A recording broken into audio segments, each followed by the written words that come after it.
네, 안녕하십니까. 오늘은 새해 두 번째 영상입니다. 네. 오늘 할 얘기는요, 오늘의 주제는요, 어, 시설 관리 들어가면 어떻게 하면 일을 가장 빨리 잘 배울 수 있나? 예, 그거에 대해서 얘기를 하려고 해요.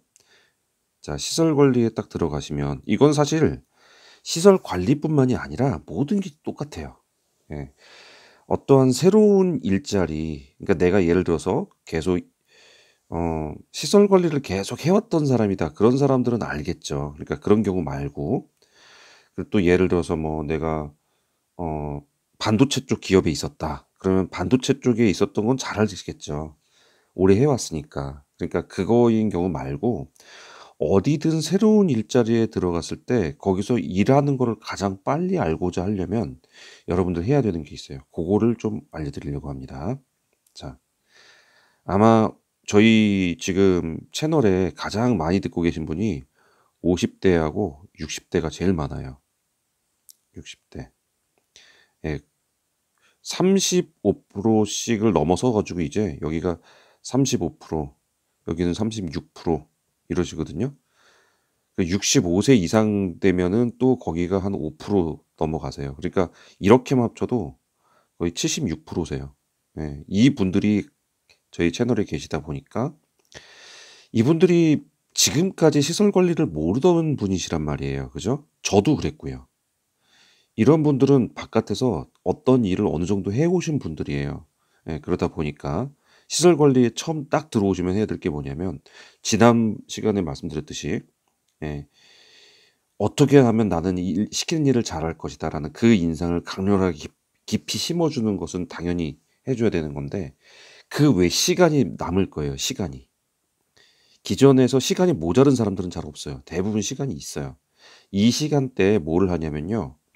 시설 관리라는 이 조직이 우리 흔히 말하는 대가리라고 그러죠. 헤드. 예.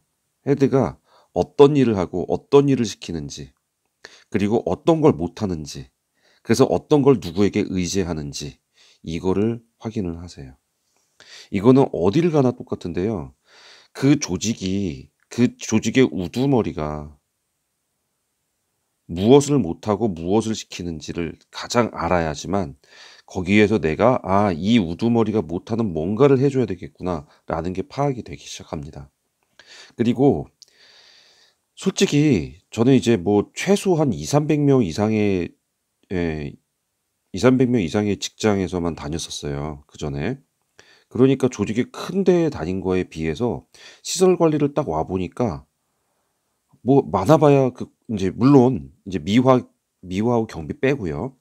미화 경비 빼고 관리직만 딱 보면요.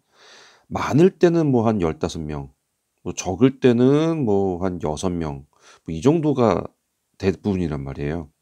관리소에 100명 넘는 직원 전 본 적 없어요 지금까지. 그죠? 있을 수도 없죠. 그 관리비 누가 그걸 다 감당을 해 줘요. 그러다 보니까 조그만 조직이란 말이에요. 이 조직 안에서 해야 할 일은 뻔해요.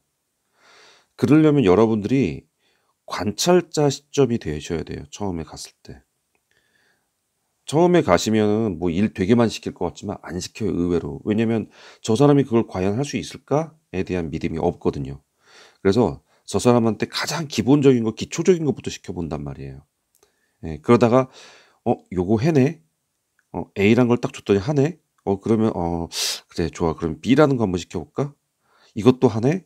그러면 이제 C라는 거 하는데 이게 바로바로 올라오는 게 아니라 A를 A 한번 줘 보고 또 다른 A 한번 줘 보고 A 다시 한번 줘 보고 A to 다시 줘 보고 이런 식으로 몇 가지를 실험을 해 본단 말이에요. 시험을 해 보고 그다음에 '아 이 사람이 진짜 잘하는구나.' 그러면 그다음에 B를 줘요, B라는 일. 물론 그 업무에 관한 내용이 쪼끔 더 틀려지겠죠. 이러면서 사람이 올라가는 게 모든 조직에 똑같아요. 그러다 보면은 이 맨 밑에 있지만 여러분들은 이미 사회에서 모든 경험을 많이 해 오신 분들이란 말이에요. 사회 초년생 20 대가 아니란 말이에요. 그러면 여러분들은 최소한 중간 관리자 이상들은 다 해 보신 분들이에요. 그죠? 개중에는 예 최고 경영자를 해 보신 분들도 있으실 거예요. 예 있을 겁니다 분명히. 이분들은 분명히 이 관찰자 시점으로 위에서 뭐를 하는지를 볼 수 있는 눈이 분명히 있어요. 아시겠지만 사장을 했던 사람은요. 사장의 눈으로 모든 걸 바라봅니다. 그리고 말단 직원으로 있었던 분 있죠. 이 직원은요. 직원의 눈으로 바라봐요. 그렇기 때문에 똑같은 걸 보더라도 사장의 눈으로 바라본 것과 직원의 눈으로 바라본 것은 아주 천지 차이가 나요. 그런데 50대, 60대 지금 다른 데서 계셨던 분들은 대부분 여기처럼 중간 관리자나 최고 경영자 분명히 되셨던 분들이에요. 그죠? 과장 아니면 부장 되셨던 분들이고요. 사장도 해 보신 분도 분명히 계세요. 예. 그러면 사장의 눈으로 한번 스캔을 해 보시라고요. 관리소란 건 어떤 곳인가? 그럼 뭐부터 봐야 돼요? 관리소장부터 보는 거예요. 관리소장 뭐 하나? 관리소장은 뭐를 과장한테 부탁하나? 그럼 관리과장은 뭐를 직원들한테 분배시키고 어떤 거를 직원들에게 시키나? 그리고 과장의 태도와 행동을 보셔야 돼요. 과장이 자기가 행동적인 사람인가? 아니면 앉아서 서류만 작성한 사람인가? 이것도 꽤 있어요. 기존부터 해가지고 막 기어 올라온 사람들 있죠. 그 전 무시하는 건 아니지만 기사로 올라오신 분과 기능장으로 올라오신 분은 차이가 달라요. 과장이어도. 전기안전관리자 기사도 되지만 기능장도 있잖아요. 예, 이게 생각이 다르다고요. 기능장으로 올라온 사람들은요. 자기가 막 일을 하려고 그래요. 기사로 올라온 사람은요. 시키려고 한다고요. 이게 다른 거예요. 분명히 여러분들 50대, 60대 되신 분들은 이 얘기 많이 들어보셨을 거예요. 자기 일만 잘하면 만년계장이다란 말. 예. 이게 끝이에요. 계장 대리가 끝이에요. 자기 일 잘하는 사람은. 그 일만 잘하는 사람이거든요. 중간 관리자는 사람을 관리할 줄 아는 사람이고요. 사람을 어떻게 부리고 어디다가 적재적소에 놔야 될지를 아는 사람이 중간 관리자예요. 그런데 중간 관리자들이 대부분 과장급이잖아요. 부장들도 그렇고요. 이 사람들이 자기 역할을 제대로 잘하는 사람이 많은가? 제가 볼 때 그렇게 많지는 않았어요. 사람을 관리하고 사람을 위치시키고 사람을 다루는 게 가장 중간 관리자로서 중요한 역할이거든요. 이런 일들을 해보신 분들은 관리소에 딱 왔을 때 제일 먼저 봐야 될 게 소장이 뭐 하나부터예요. 예. 그래서 이 관리소의 조직이 어떻게 돌아가는지를 봐야지만 아, 이게 이렇구나 저렇구나가 금방 눈에 잡혀요. 그리고 나면은 내가 기전으로서 해야 할 일이 요 정도 해주면 딱 되겠네가 정확하게 나오고 그게 과장들을 즐겁게 하고 그 과장은 그걸 해가지고 아, 소장한테 보고하면 이게 따다닥 이루어진단 말이에요.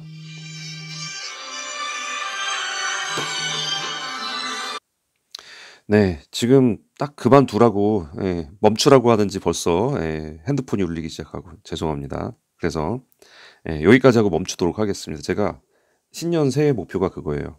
절대로 10 분을 넘기지 말자.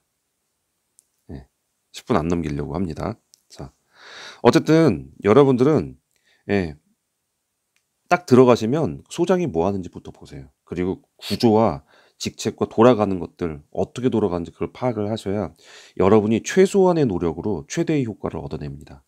아시죠? 할 것만 정확하게 하시면 됩니다.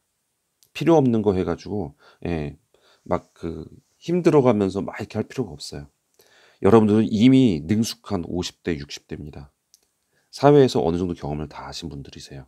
그러니까 요거 딱 보시면서 들어가시면 꼭 파악하세요. 어떻게 돌아가는지. 이 조직마다 약간 그 관리소의 역할은 다르지만 소장을 보시면 그리고 과장을 보면 답이 나옵니다. 예. 그래서 어떻게 할 건지 잘 파악하셔서 그렇게 지혜롭게 우리 슬기로운 시설 관리 생활 하실 수 있었으면 좋겠습니다. 자, 여기까지 도움되셨으면 구독과 좋아요 부탁드리고요. 이제 발같이 생겼네 이제. 아 참. 엄지발가락 같아요. 아. 자, 또 좋은 영상 또 갖고 여러분 찾아뵙도록 하겠습니다. 감사합니다.